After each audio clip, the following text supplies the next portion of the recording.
Hi there, it's Ina here and welcome to my art room.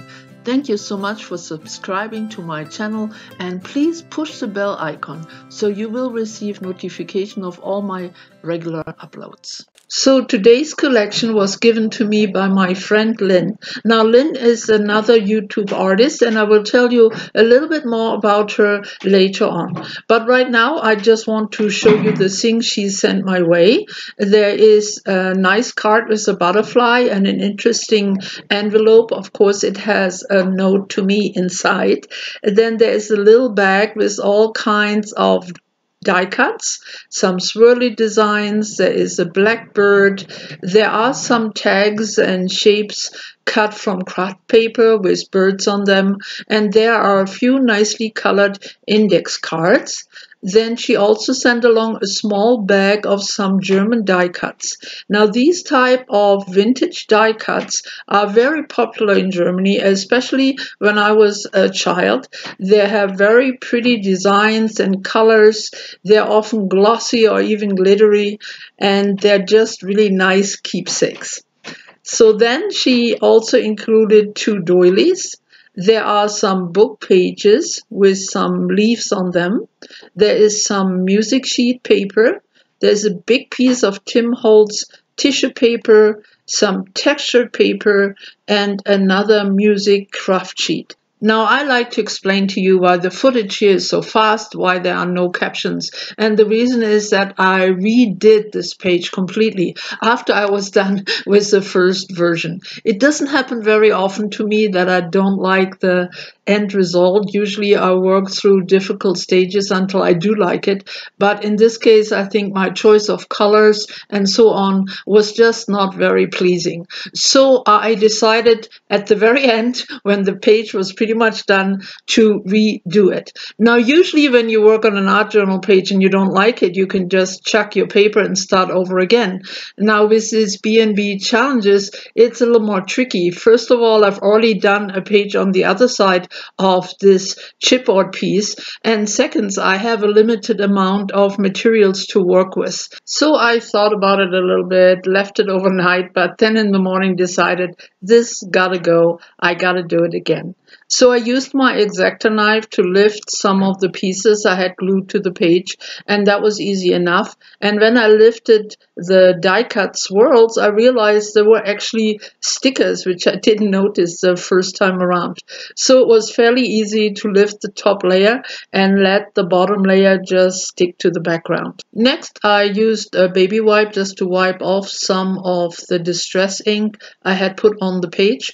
Then I used some bits and pieces of paper I had left over to fix up the holes which I made into the page, and I added a few extra ones, so here and there, just to break up the old design. And then I was ready to start again, and thank goodness dear Lynn had put a big piece of this Tim Holtz tissue paper in there, and that kind of gave it a new beginning. So I was saved by Tim Holtz, and that truly never happened before. Now from here on it's smooth sailing, and all my mediums will be in the captions, and I will talk to you towards the end. Enjoy.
And here is my final page.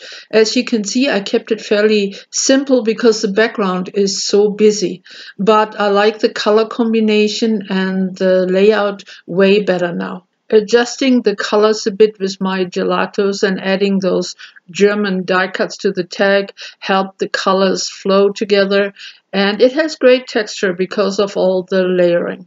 Now, it is kind of funny that with this particular page, I had so much trouble because this is going to be my last B&B page, at least for now. I may yet pick up the challenge again sometime next year, but for right now, I will go on to other things. So here you can see I still have some things left, and thank you very much, Lynn. Now, Lynn makes beautiful journals and photo books. She uses really nice images and papers. Her creativity and craftsmanship are outstanding. So please give her a visit. The link to her channel will be below. She sells her beautiful journals on Etsy as well. So that's it for today. I really hope you enjoyed the video in spite of it being a bit messy and that you like my page and the final outcome. See you soon again and bye bye for now.